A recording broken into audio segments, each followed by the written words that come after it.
Spheric News. My name remains well, and always with me in the studio is our regular analyst and not other person than Alhaji Abdul Malik. Good morning.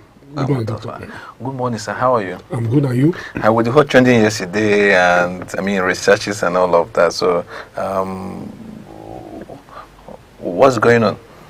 Well, it's a electioneering campaign period. Of course, yes. That's why the challenges, the security challenges, the threat alert issued here and there. So politicians, they still go about doing what they know best to canvass for support here and there.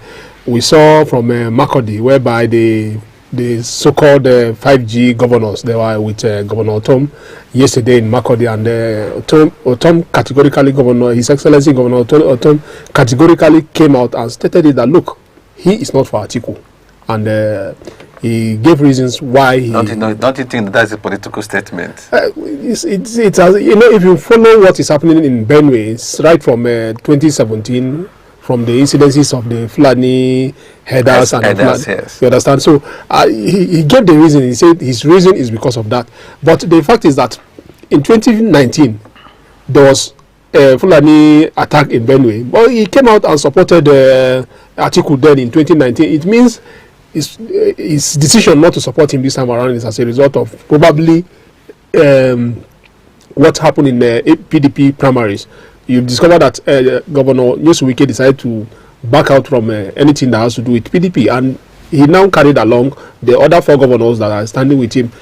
The explanation by Otom, although there are reasons for that, but I believe that it goes beyond what the reason that he gave, because in 2019 there was a Fulani attack in Benue. He supported Atiku, but this time around he said no, he's not supporting Atiku again.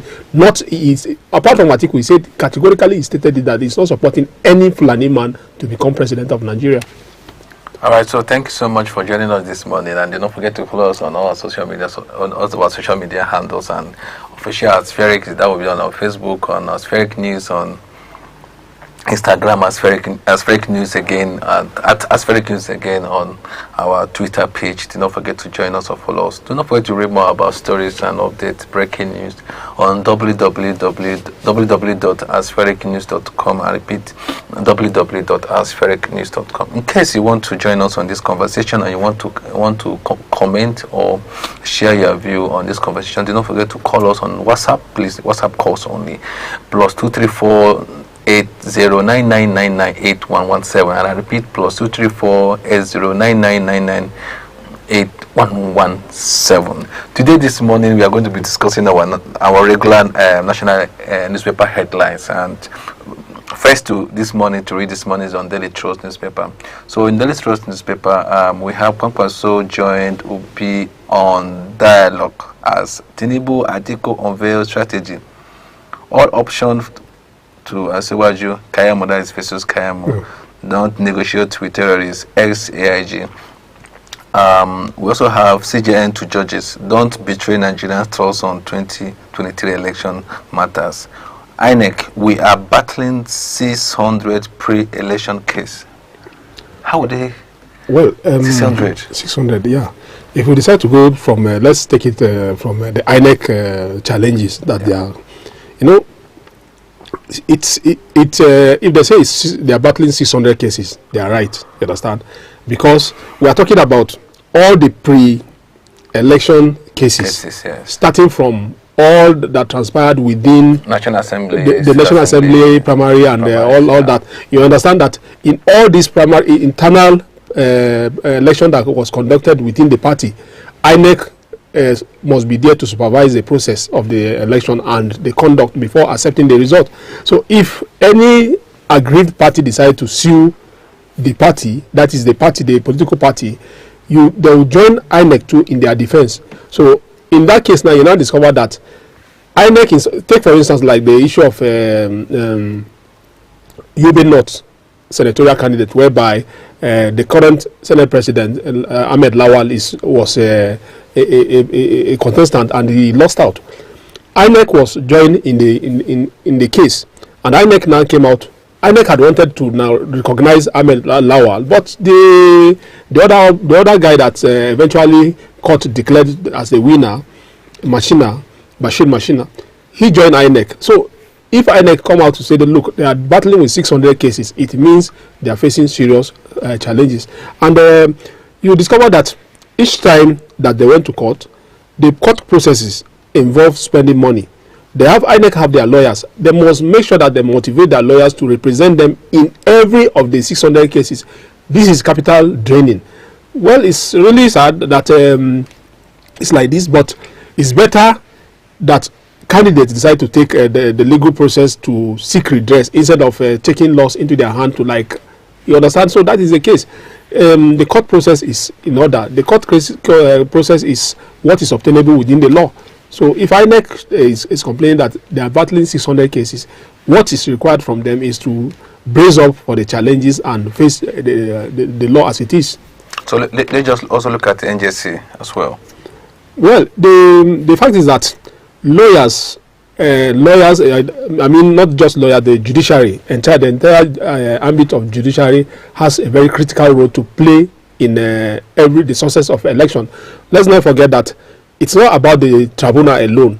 The process towards election started right from the conduct of the primaries that was conducted within the party, and the judges, the judiciary has pivotal role to play in all this phase down to the tribunal, and the eventual victory will come out from the court cases that is being instituted after the election itself.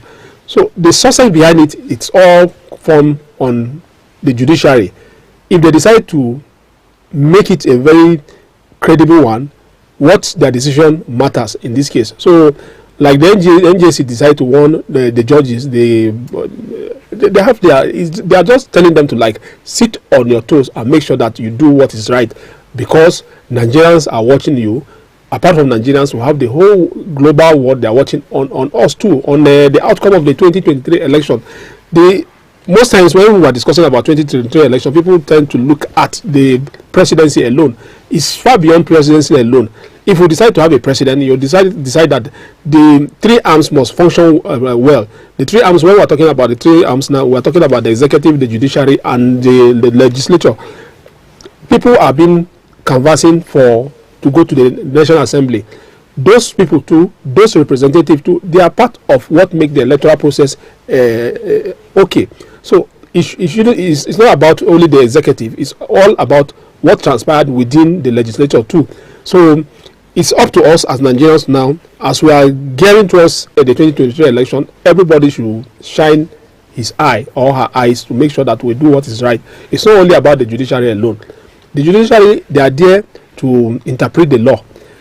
When they are being approached, certainly they will interpret the law, but politicians should not box down the judiciary with unnecessary cases. For instance, a particular person that a contestant that the contest are lost, which is glaringly clear that, look, you have lost. Instead of approaching the court, forget about it, accept defeat, and just go like that. But it's unfortunate. Politicians will not reason like that. They must certainly approach the court, and that is why you now decide to see NJC coming out to speak, to say, look, judges, sit up and do what is right. The whole world is watching them. But let me look at the interesting story on the Daily Trust. Kwankwaso joins Obi on dialogue. Yeah, I think this started 2 days ago. We saw it that at the Arise TV debates, we saw them. They are like palling together, and it's obvious that is how a politics should be. It shouldn't be on the banner of say they do or die.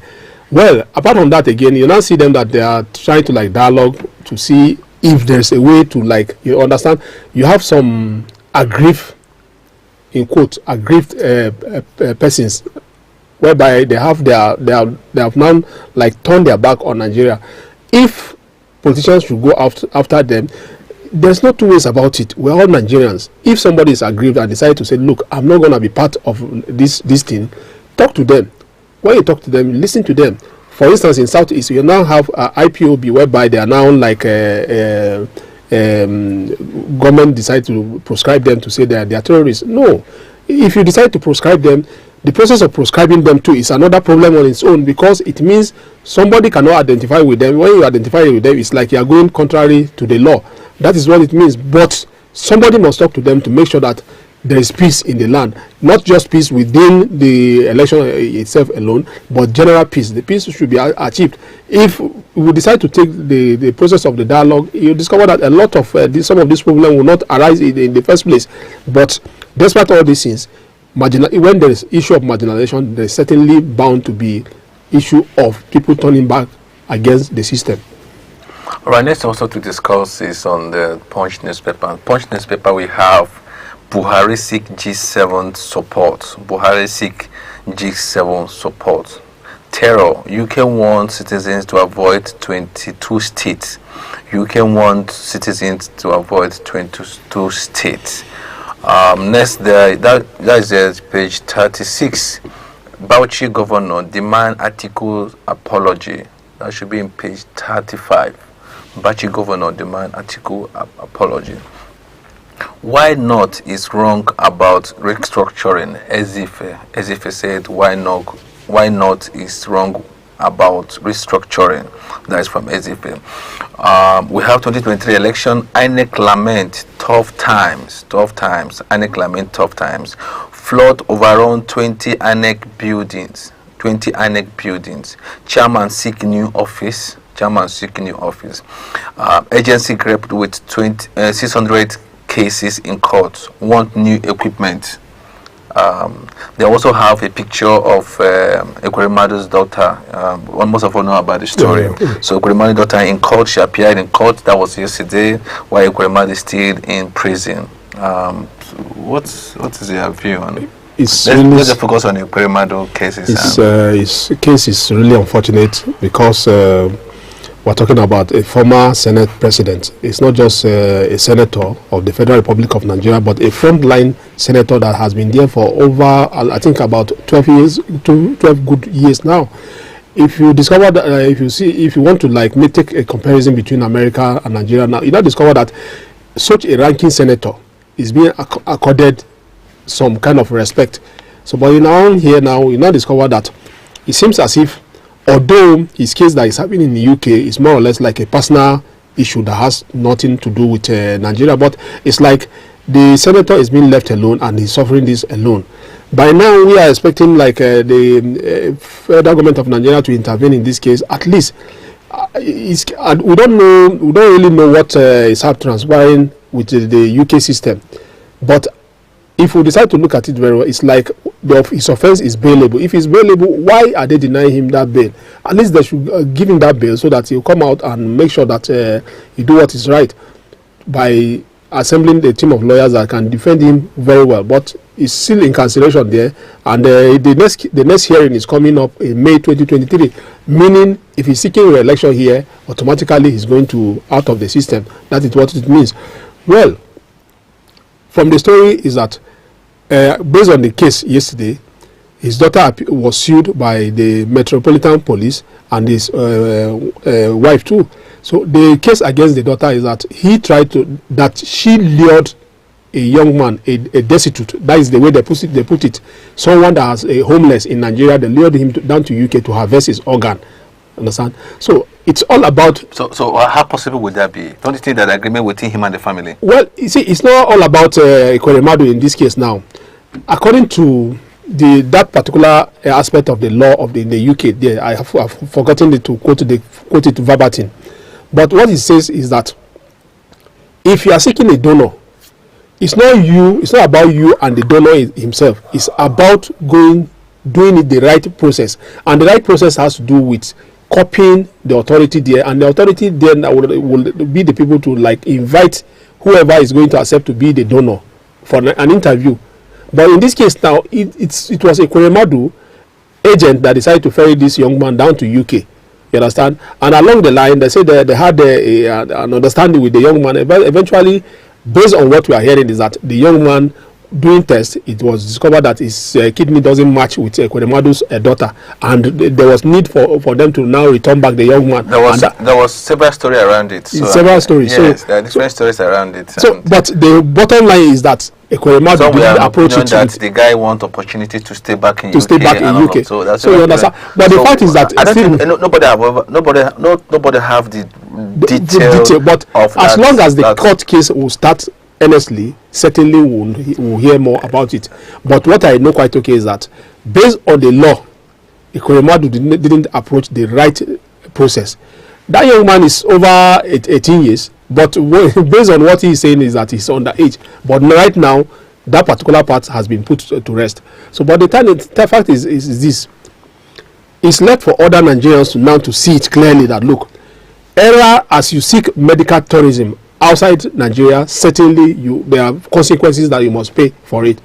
Up to now, it seems as if we don't have any public hospital that will have well equipped to handle issue of kidney, issue of cancer, issue of heart. We don't have them in Nigeria here, which is not normal. Yeah. So it's as long as they continue to seek that medical tourism of going away, we are talking about losing that foreign exchange.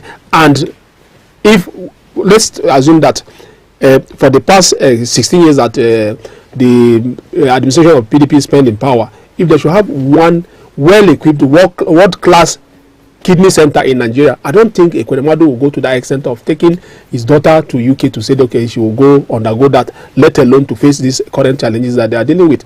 I believe that a lot of Nigerians are willing to offer their kidney for the young lady, but the process is what matters. All right, so let's also look at INEC. Over 20 of their offices were submerged with. It's really a big setback, a very big setback. They are looking for a new office and new equipment and new equipment. Yes. These are parts of things that would derail the process to 2020. And already this is actually in their budget for this. It's not. You see, this we call it variables. You understand? I don't think that they put into consideration this kind of variable that flood will happen and it will wash away their offices. Certainly, and these offices, they must be there before the election.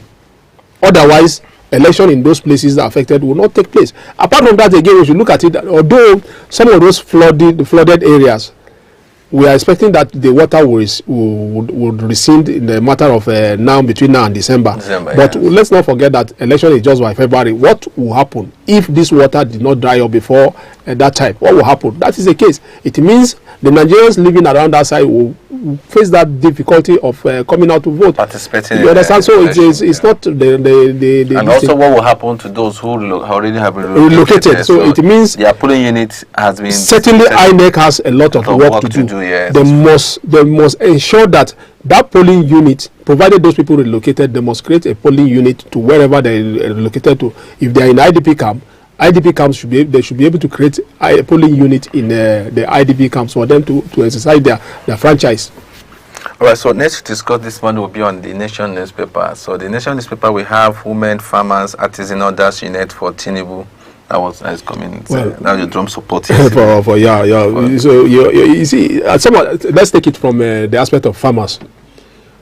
I believe that just like Tinubu himself has been saying, that he's going to continue for wherever President Buhari stopped. Because the government is much in farmers. Ordinarily, being the same party, it's supposed to be much more easier for them to sell their achievement. Numerous times when you hear President Buhari speaks, he speaks about this achievement in the railway sector and the farmers and this and that. So and now you are now seeing farmers coming out to say, look, they are pro Tinubu, which I believe that probably they must have enjoyed very well during this past 7 years from the government of APC.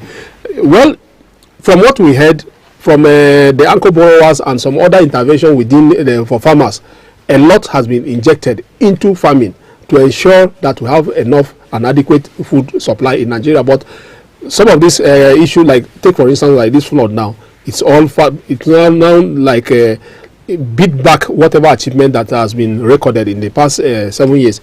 Well, the farmers, if they decide to say, look, we are supporting you because of APC, because of the present administration intervention in the farming sector, they are right. It's not left for the APC presidential candidate to embrace them and make sure that, look, whatever they decide to put before him, if eventually Nigerians decide to say, look, we are voting for you, and they handed him their mandate, they should be able to he should be able to carry them along to say, look, I will do more. If he promised to do more, then he should implement it and make sure that his promises are being kept and implemented. That is what we are begging him to do. Okay, more on the Nation newspaper, CJN to Elections Tribunal judges. Don't be reckless. UN unveiled $3 billion plan to achieve early warning system. Down to it, nobody can break our rank. Wike Otom Makande insist. We also have the same page. We have to hell with Atiku. Anyone supporting him, they should go and tell him nobody supporting Atiku is an anybody supporting Atiku is an enemy of Benue. My people are being killed and you want me to be quiet. But this is the same thing they sell to APC Buhari government as well. Yeah. That was during 2015, I think. Yeah. So we abuse. So where is his position? Well, I believe that now they seem not to be supporting Atiku, and I'm not really sure 50% they are supporting Tinubu, which is Tinubu. So are they now Labour Party or they have any agenda? Let me give you a little clue so that you know where the problem is coming from now. Currently, Governor Emmanuel Dome of Akwa Ibom, who is in the campaign council of Atiku, and seems to be the leader of APC in South. Yes, so currently in South, because they have zoned the to Akwa Ibom, office of Akwa Ibom, yes. To Akwa Ibom, so he's currently facing challenges, and it's almost like threatening to resign from the campaign council of Atiku right now because of what? Because of based on what a pundit now said that look, that in Akwa Ibom, although PDP is the ruling party within the state, a lot of people within the state are not pro-PDP anymore. Meaning, a lot of them are pro-Labour Party. And if you look at it very well, people are now coming out like, especially in the South and the Southeast, people are like being out of anger, coming out to like, they must vote the Labour Party to make sure that they spite the APC, because according to them, they said APC administration was more or less like a pain because of the hardship in the country. So if you go take it to Benue State, you discover that a lot of people in Benue State are in championing Labour Party. It means that if Otom is coming out to say, look, I'm not going, even if he decides to say, okay, I'm voting PDP presidential candidate, it would become a difficult task for him to like convince his people to like abandon the Labour Party to vote for PDP. But that is what it means. But right now, he categorically came out and castigated Atiku. Not just Atiku, he castigated even the Fulani race entirely. He decided to say, look, to hell with Atiku and to hell with anything that has to do with Fulani. That is not going to support anything that has to do anybody who is a Fulani that is canvassing to become president of Nigeria. And he said this. But the fact remains that in 2019, Atiku, who is the president, who is a presidential candidate today, ran under PDP, and Otom was there. Otom supported him, despite all that happened in Benue State, which is not new. In fact, from 2019 to date, there was a kind of a relative peace in Benue. Some of the attackers ceased, but you don't see that he's now catching up on what happened previously, and now saying that look, I'm not going to support him. But if you look at it well, let's take it further than that. You discover that when he was having these challenges in Benue, when the challenges of attack by the headsmen, Governor Wike stood by him. He stood by him, not stood by him just alone. He made sure that he provided some succor for the people that are being attacked. And even recently, he gave the offer of 25 buses for the PDP electioneering campaign in Benue State, meaning that Governor Wike has been someone that has been backrolling PDP in these 4 state outside River State. So there's no way that Otom will now abandon Wike, which he himself, he said it that like he would never abandon Wike. He said it. So if Wike decided to say, look, today I embrace Atiku, be rest assured that Otom will now make a U-turn and decide to support Atiku. All right, so next to discuss as well on our national newspaper review is Vanguard newspaper. Vanguard newspaper, we have 2023 poll, over 600 cases in court against INEC. That's Yakubu, that's INEC chairman saying that you must raise above temptation. CJN warned at inauguration of the electoral tribunal judge. said he won't condone abuse of power. I think we'll have override on that. Worsening flood coming next year. Worsening flood coming next year. So we have worse flood coming next year. UK court to move Eberi-Omuma's trial to January 31st. PDP crisis. Why Atiku won't have my support? Otom. That is in page 7. You can find that in page 7 when you pick here. Why Tinubu won't attend debate Kayamo? First, that should be on page 5. Page 5. MPC begged Biafra agitators not to disrupt 2023 census in Southeast. That is also in page 9. Page 9. So, let me ask you. Let's look at the statement from the federal government that will have something worse than the current situation we are in now. So, what do you think about that? What this situation and what do you think that the federal government should do to ensure that this? In terms of disaster management, didn't start from when it occurred. When we have in Nigeria here, we have NIMET, which is in charge with weather forecast and all that follows. You understand? So then they are the one that now conduct with their international other international agencies to now study what will happen. You understand? They have already done their own part. Their own part is just one to say, okay, do this. It's not left for the policy makers, the government, the policy makers. But don't forget that it's the election year. And they're also going to be transition months. So the next government will come in within barely a month or 2 months before rainy season, heavy rainy season. Well, the fact is that Buhari knew that his administration will terminate very soon. But he just recently constituted a committee to say, look, go and study this thing and give me the report on how to manage flood in Nigeria. He gave them 90 days. And that 90 days, 1 month has gone. So, and now we are now having this. So, government is a continuum. Government doesn't start and end with one particular administration. No. Whatever the handover note they are going to receive from the present administration, it's not left for the incoming administration to study it and make sure that they work on it. So, this warning has coming out now. Since we now have that warning to say, look, there will be flood so time next year. It means that it's not left for the government here. When we are talking about government, we are not talking about only the federal government.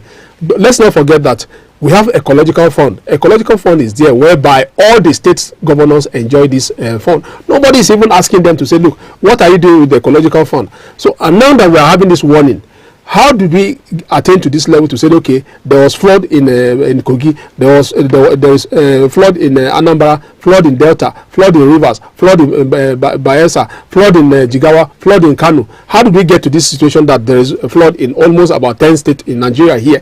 It's not left for the governors today now to sit down to say, look, how do we solve this problem ahead of 2023?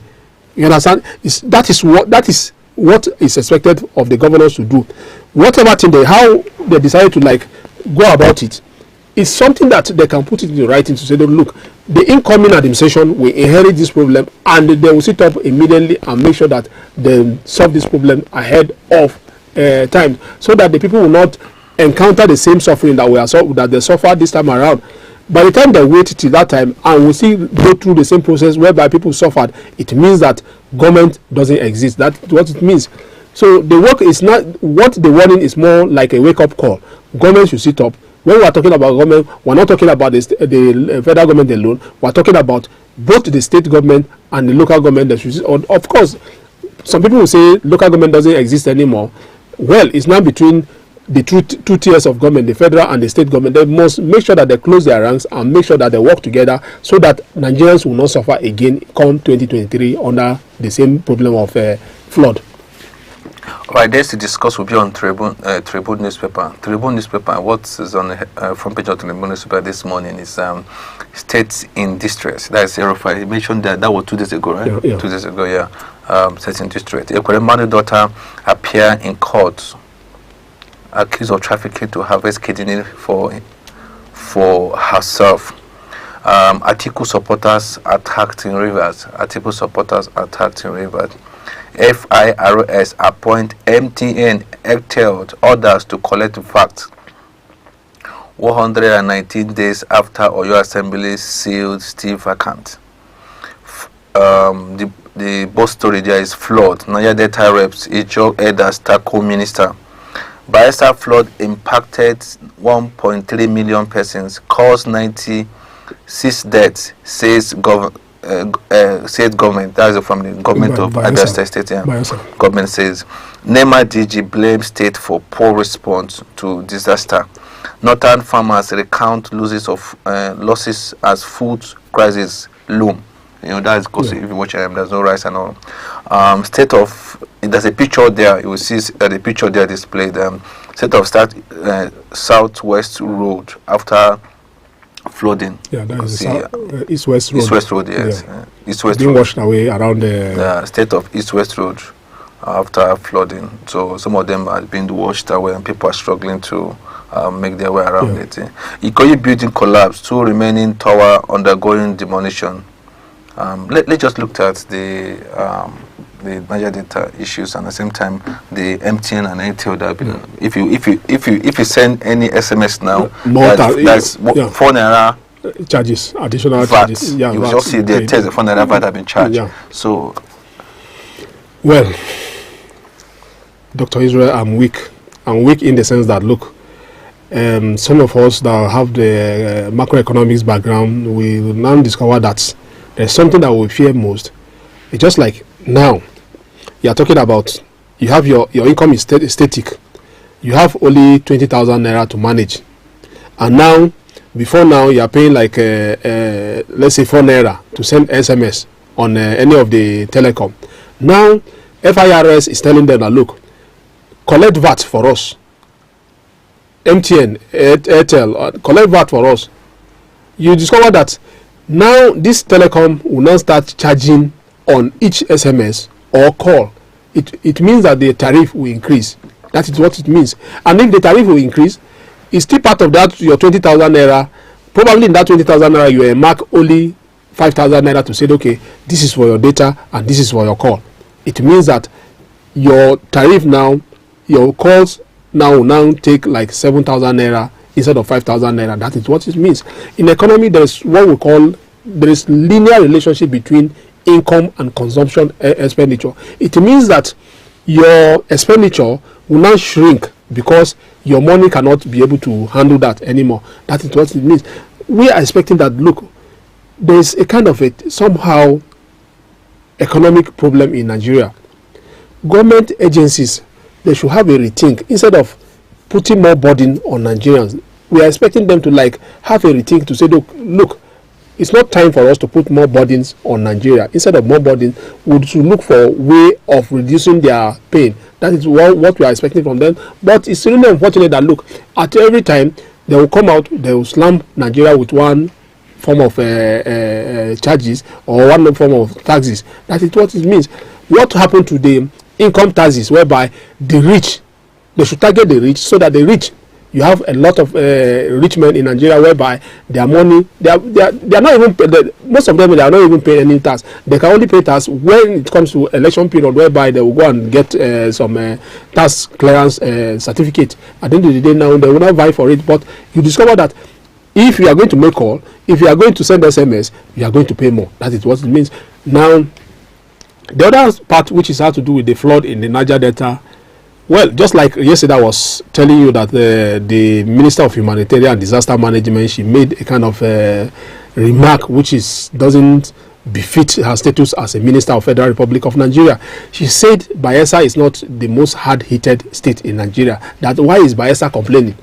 You understand? So of which the government of Bayelsa doesn't find it funny at all. And that's why you discovered that the Governor Dewey now came out to like talk and said, look, are they not Nigerians? And now you have rep members from Bayelsa are now talking. And you have even elders from Bayelsa are talking. There are some remarks that we just have to be careful about it. A remark that to show or rub on people's faces as if you don't belong. Government, not just people in the government, but people that are well placed, they should avoid it. A situation whereby you are not being sensitive to others, it means that is how we continue to heat up the polity, and that is why you will continue to have this disunity in Nigeria. The governor of Bayelsa, categorically he asked this question that, look, are we not Nigerians? You understand? And we are talking about a particular area whereby the oil resources is coming to support the revenue that Nigeria is earning, that is spending elsewhere.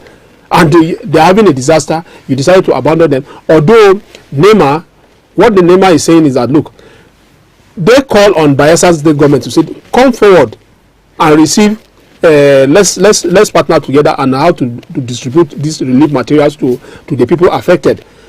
Based on what they were hearing from the NEMA, they said no, that the Bayelsa state government did not respond. And that is why, if you recall very well, Minister of State for Petroleum, he was in Bayelsa. What I saw from the footage from Bayelsa during his visit, he was there alone, and he did not in any way approach the Bayelsa state government. He only went to the IDP camps on his own, and of which he distributed the relief material from mattresses to some other food items. He distributed it and he left the state. Ordinarily, protocol expected that, look, if he's visiting any state, he's supposed to approach the state government. Probably he approached them. They did not. You understand? You know, this is an electionary period, campaign period, whereby politicians, they are at each other's throat to win their vote for their parties. But must we continue to play party politics to the extent at the detriment of the people that are already suffering? The people in IDP camp affected by this flood, do they care which party you belong to? Do that water know if you are white or you are black or you are Ijo or you are from Nembe? Do they care? Water doesn't know that. Water is not friendly to anybody. Water is not enemy to anybody. Water is just there, and it can wreck anybody if you stand on its way. And the people are suffering. Must we translate everything to become PDP APC? That is what it means. I believe that what is happening in the flood in the Bayelsa there is as a result of politics. If the politicians, the governor decide to some state governors, they are not APC, but if you see them sinking this thing with the aligning their program to the federal government, whereby they are getting that patronage that they need. You understand? So, but I don't know what happened in Bayelsa that the people are suffering, whereas the government, the federal government is saying that, look, the Bayelsa state government did not come forward for the relief material. So, and the federal government cannot force idea on them because they are government on their own too. All right, thank you so much. Thank you so much for joining us this morning. Do not forget to follow us on our social media handles, and that's displayed on the screen. And also, always help us and share our content. Do not forget to subscribe to our channel at Spheric TV on YouTube. We are fantastic. Just subscribe to our channel, share our content, please. I beg you.